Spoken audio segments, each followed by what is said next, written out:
Hello, YouTubers. Welcome to my channel. How do you guys want to be greeted? I don't know. So, today I'm going to talk about mediumship, healing, and how that process increases over time.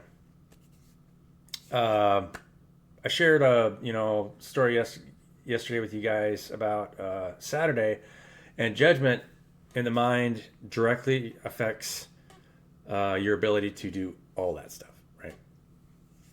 So now, why is that? So I want to go over, obviously, this is a vessel. Your body is moving information and energy, and uh, that's the simple part, right? There's also other. This is all laws of physics, and there's other forces at work that determine how efficient that's working. The first thing I want to cover is inertia.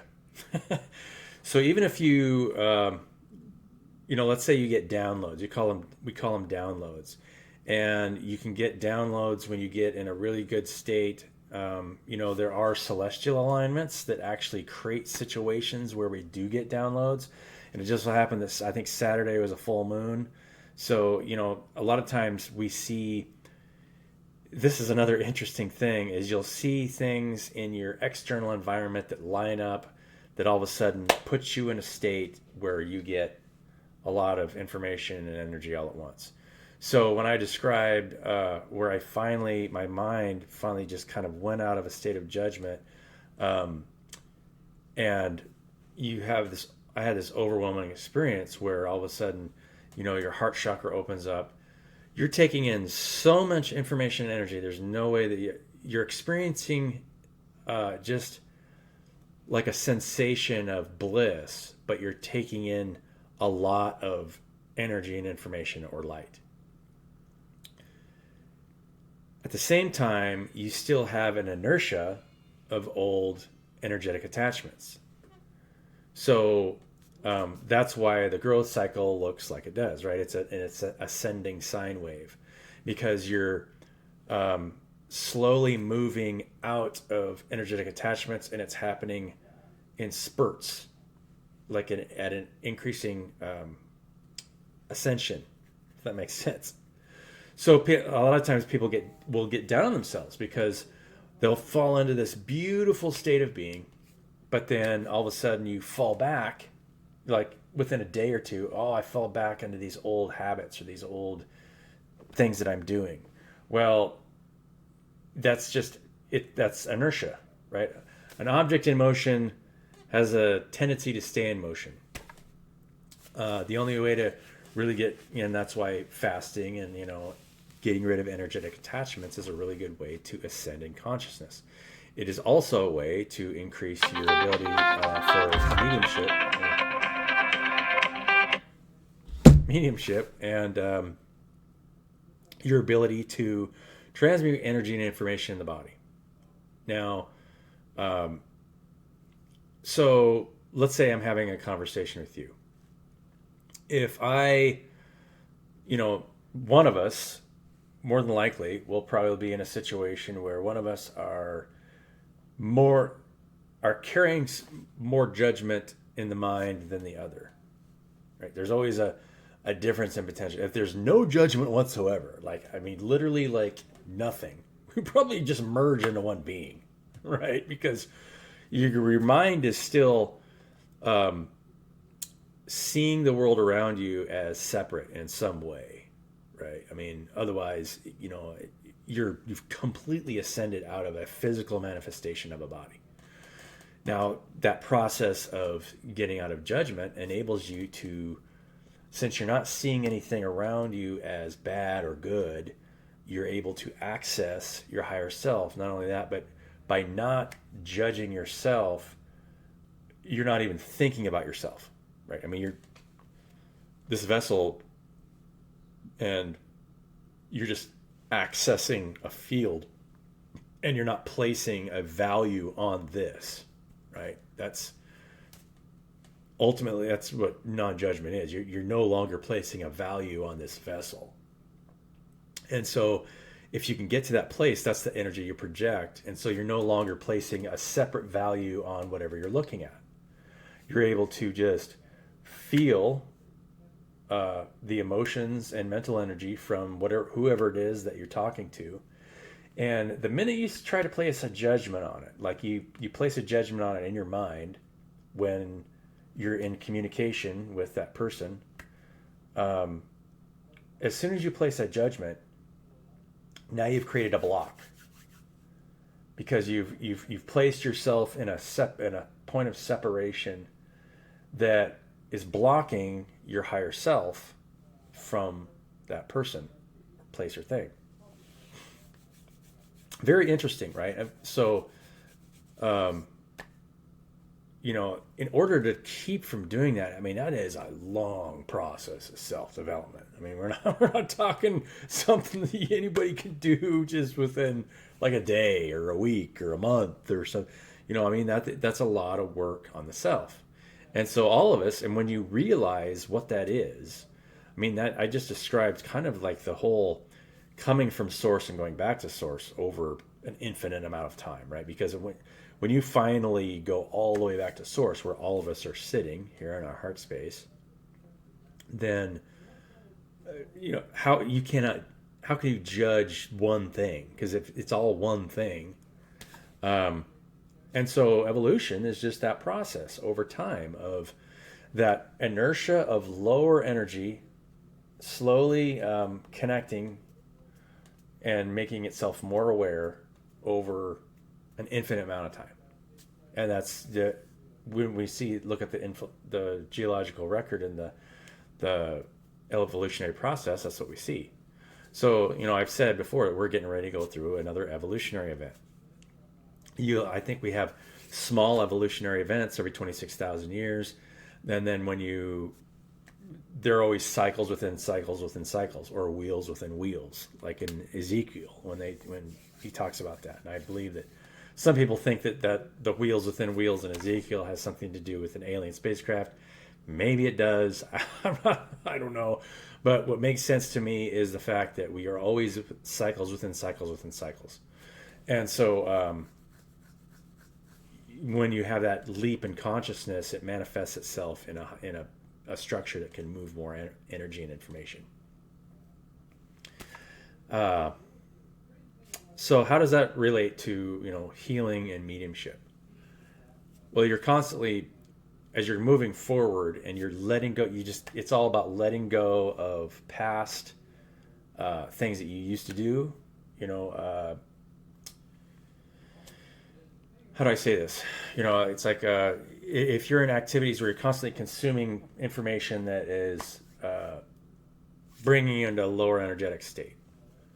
Even if you come into higher states of awareness, if you go back and start doing that, you're kind of feeding on something that's taking you out. You're feeding on somebody else's illusion of separation, if that makes sense. So, if you've got a judgment there and people are projecting that energy, you can, as long as you start to grow brighter as you connect with your higher self more and more and more during the day, every day, you're always, it's all inner work, right? I watched a part of a movie last night that I hadn't seen before. It's called Seraphim Falls. Pierce Brosnan movie with Pierce Brosnan and Liam Neeson are the two main characters. Interesting story, and it's a very excellent. It's funny because how spirit will move you, and this is I listen to my intuition, and I will, like, maybe 2 or 3 times a week, I'll kind of browse and then use my intuition. It's like if I should watch a movie again, or maybe a movie I've already seen but I forgot about the premise, or I watch a movie that I haven't seen a movie and it feels like I need to watch it for a specific reason. That movie is very interesting because it's about a couple of guys that are post Civil War, and Pierce Brosnan plays a a Union captain that was going after Liam Neeson right after the war to go after his officers. And he goes to his house, and they start burning his barn after his wife, and he sees his wife and Liam Neeson are out of there. But then the Liam Neeson's baby's still in the house, so his wife and child runs into the house, and Liam Neeson loses his whole family in a house fire. And it's Pierce Brosnan was the captain that ordered that. And Pierce Brosnan loses it at that point because he didn't realize that there was somebody in the house, and he just basically watched himself, execute this man's family. Didn't matter what this guy did, right? I mean, obviously it wasn't his family's fault. And so he loses it. He just takes his stuff off and walks away from the military, everything. And what happens in the movie begins of Liam Neeson hunting him down, shooting him in the arm, and the whole movie is about him chasing Liam Neeson, or Liam Neeson chasing Pierce Brosnan.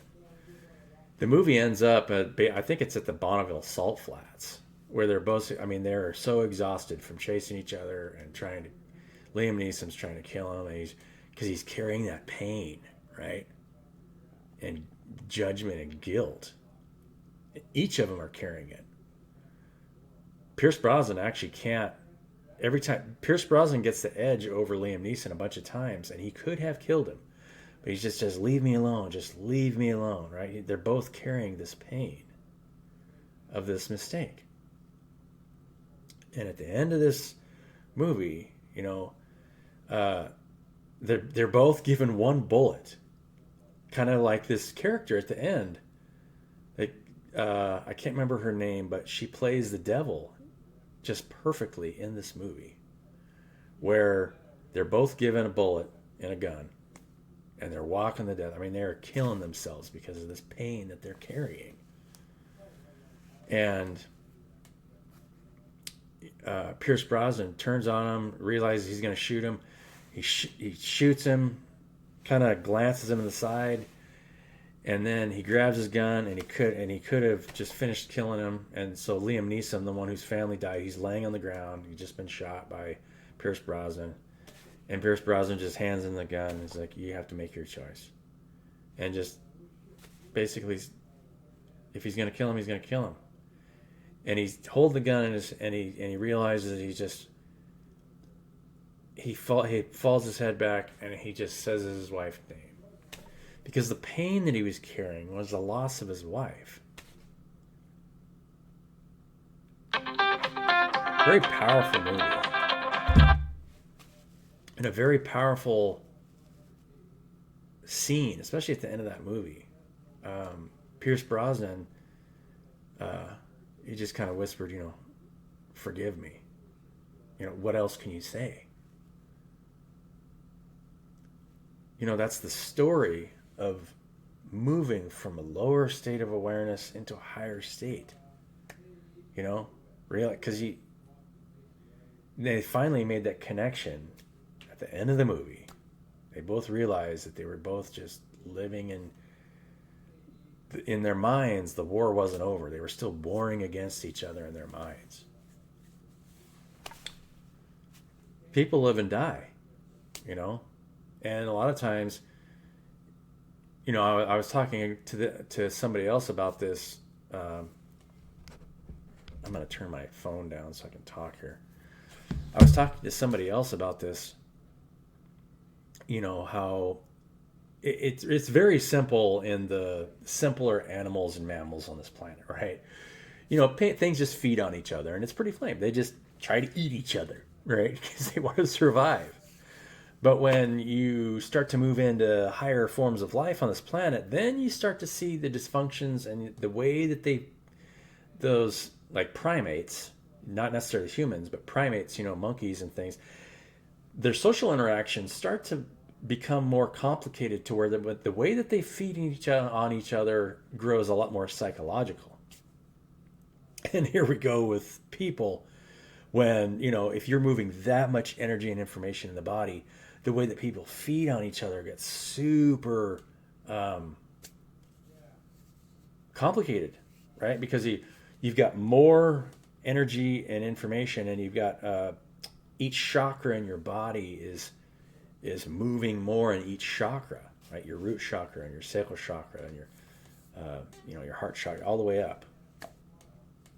So as those things grow more complicated, even my voice, being able to speak coherently and clearly grows way more complicated.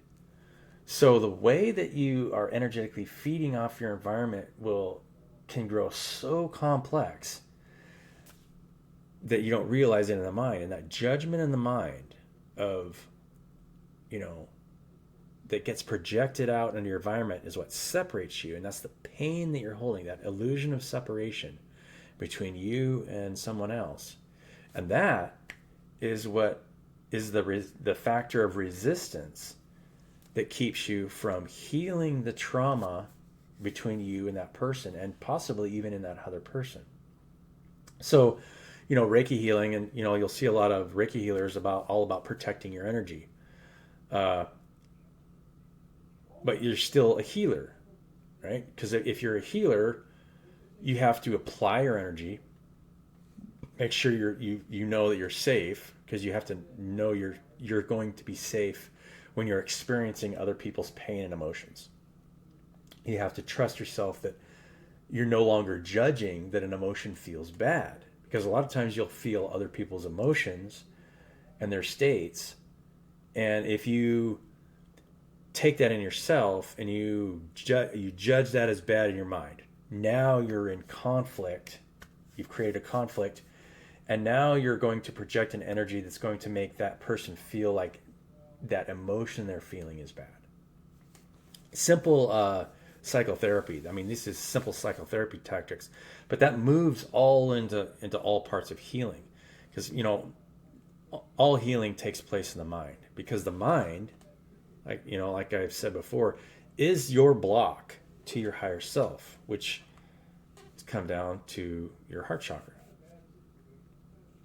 I hope this is making sense for you guys. The inertia of holding on to past trauma or judgments about yourself, especially about yourself, which gets projected into your environment.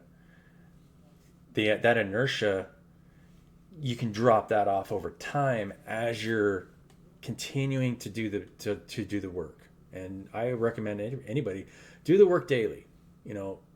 Get into a meditative state, but don't get into it long enough where you start to feel lethargic, if that makes sense. Because as soon as you start to feel lethargic, all of a sudden you'll find yourself falling into a judgment of the mind about yourself. It's like, oh, I feel like crap, because your body will tell you if you're not feeling well. So you don't want to get into a place where you're just perpetuating a trauma, because if you feel like, oh, I'm not good enough, or I'm not this or that, then it's a holding on to an old inertia while you're trying to heal yourself. And you'll never be able to heal anybody else in a higher state than you yourself are healed, right? Many blessings to all of you. So, if you have any questions about this video, or you want to know any more about the science of healing, mediumship has a lot to do with, as you're opening yourself up and you're no longer creating an attachment of who I am or who I think I am. Now you're opening yourself up to receiving whatever someone needs to hear, maybe whatever somebody needs to feel, the way you're making them feel. And you're just trying to draw the pain out of that wound, right? Whatever that wound is, it could be anything, but it's always going to be formed from some kind of judgment. Sometimes, what's really interesting is you've got, children that are born with any kind of physical ailment, that's a change in the structure of the body, but there isn't any structure that can't be transmuted, right? I mean, they're finding now that certain meditation techniques can actually create chemicals in the body. That means that we can transmute enough pain in the body to actually change the structure back into a whole structure. And you won't not know what that's supposed to look like. I mean, that's somebody who is going to be so connected with their higher self that it will just, bring life back into that structure so that it can move energy and health and information in a healthy way. That's a more balanced structure, because every structure breaks down, creates a distortion in the how the light comes through. I was listening to somebody, who's a medium on YouTube a little while ago. Somebody I really respect. She doesn't really pull cards or anything. She just kind of gets into a meditative state and gets a feeling of what somebody needs to hear, and then kind of goes through that and tries to express it on her channel. Very cool, actually, because it really aligns with the fact that everything has to do with self-knowledge, and every interaction that you have is always will give you a more profound experience about yourself, because that's what you're and that you are the higher self, right? You don't necessarily need to be small you. You are the overarching you. You are God, and then the effect that you have on your environment is limited only to the amount of resistance that you have with that, with the judgments in your mind and all that. But so being able to connect with that and being able to give people messages of what they need to hear, very difficult for a channel, right? I don't know if I'll ever do that on my channel. I probably will just, in my personal interactions, I'm not afraid to do that, right? To try and give people messages of what it feels like I need to be giving them. And it's different when you're in a intimate relationship too, right?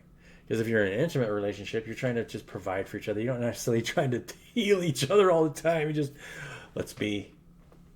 But if you have to be available for other people help, because we don't live alone in a box. And so if somebody needs help, or if I need help, it's like, because there's so many different ways that people have healed themselves over the years. So much different energy work around that. Would love to run into somebody, just especially randomly, an ascended master appears next to me and say, "Look, Brian, this is what you got to work on," and just right. I mean, wouldn't that be great? Be awesome. Love you guys. Have a wonderful day, and we'll catch you on the next video.